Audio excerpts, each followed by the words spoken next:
Egypt was in a mess in the wake of the French withdrawal because Napoleon had uprooted all Ottoman institutions and there was a big power vacuum. And in those circumstances, unlikely people tend to rise to power.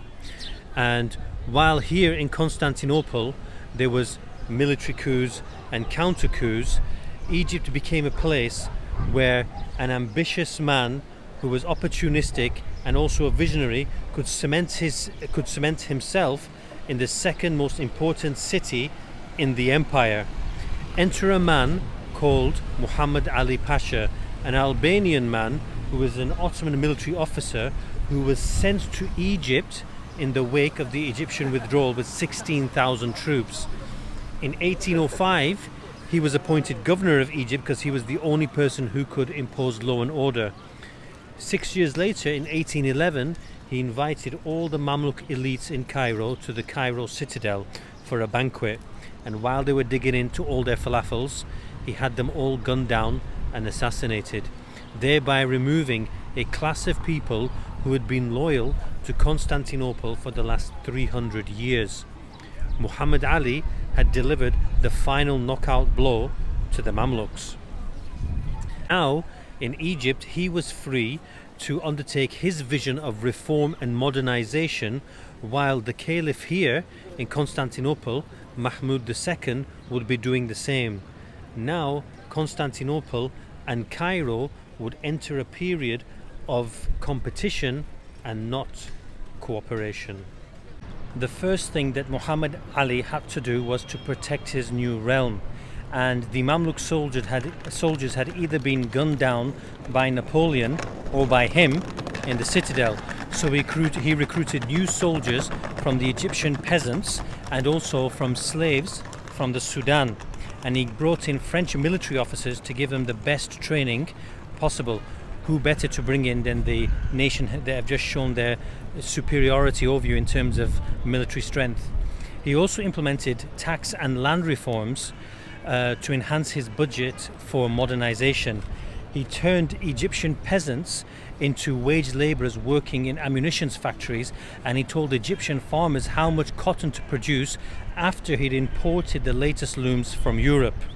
Soon, Egypt was exporting cotton to places as far away as the United States of America. All his policies for modernization were geared at making Egypt a local powerhouse, and the Caliph in Constantinople was keeping a close eye on his governor in Cairo. Muhammad Ali had created a new army, restored Egyptian pride, and instituted policies which were distinct and different to Constantinople. And he'd done all this by using Egyptians. So for the first time, something called an Egyptian identity started to appear and be a bit distinct from Constantinople. And this was all at a time when notions of nationalism were on the rise in Europe. And nationalism was a very dangerous concept for the Ottomans because it's anti-empire and anti-caliphate. This new phenomenon of a semi-independent Egypt as a local powerhouse had the potential to morph into a fully independent Arab country, an Arab nation. And ironically, it was created by a man who was Albanian, who had risen through Ottoman ranks.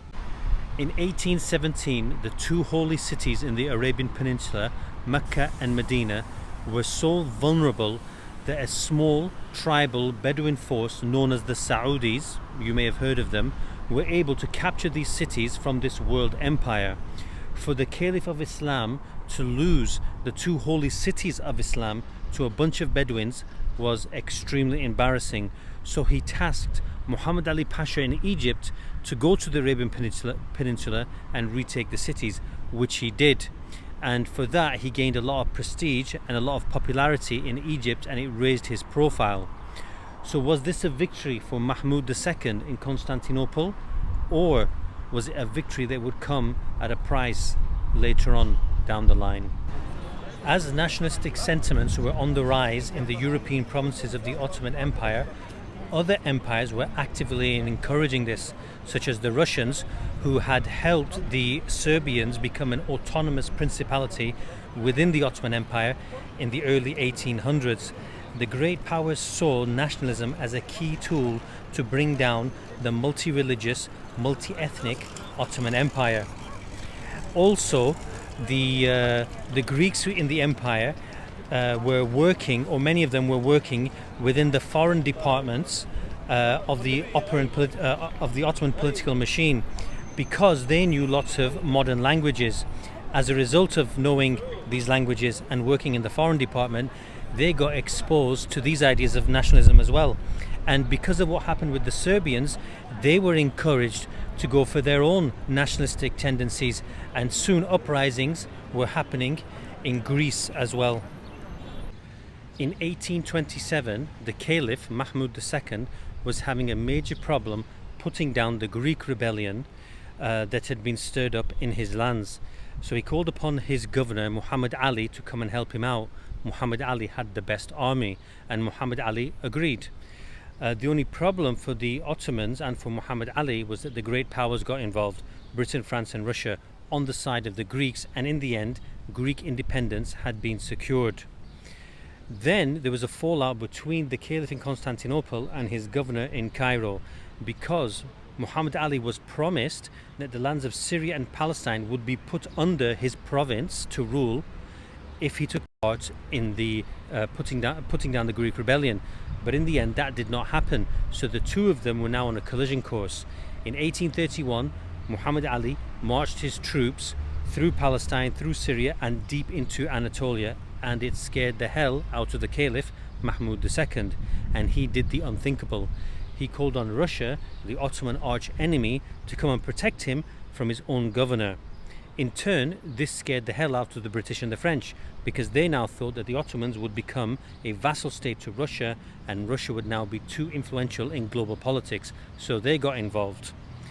With this one maneuver of marching his troops deep into Anatolia, Muhammad Ali had shook up the world. I shook up the world!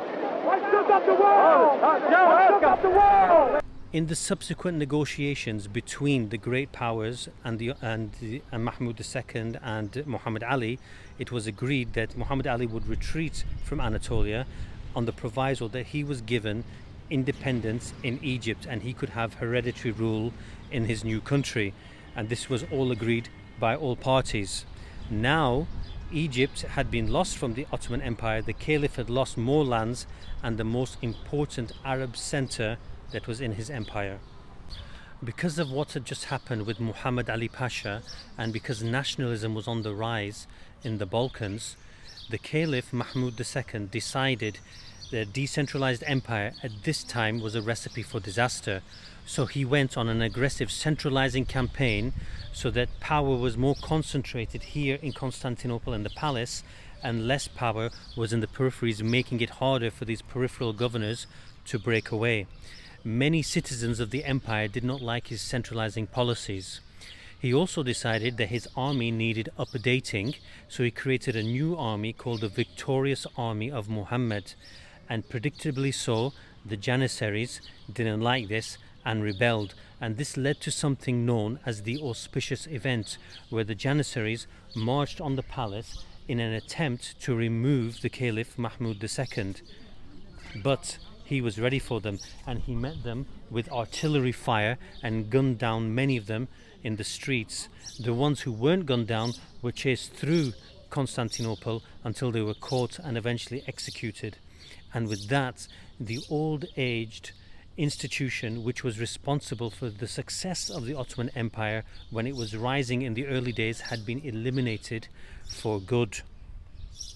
The only question is, would the new army, the Victorious Army of Muhammad, and subsequent militaries that would come into being, would they be loyal to the Caliph like he wanted, or would they have their own vested interests and agendas in a few decades down the line? For every action there is a reaction by a secondary party, and that could lead to a reaction by a third party, and if this continues, what you're left with is a chain reaction. When Napoleon invaded Egypt, what he actually did was set off a chain reaction of events which shook the Ottomans, encouraged the Russians, influenced the Serbians, emboldened the Greeks, and agitated Muhammad Ali Pasha. And all this resulted in the Ottomans being weakened, their borders changing and them losing lands, and a traditionally decentralized empire becoming centralized, which really did upset many of their citizens. A key theme throughout this whole chain reaction was the notion of nationalism. However, the empire was still alive and kicking, albeit on its last legs. Or a better analogy would be, it was in a wheelchair being propelled and pushed forward and being kept alive by other empires from outside.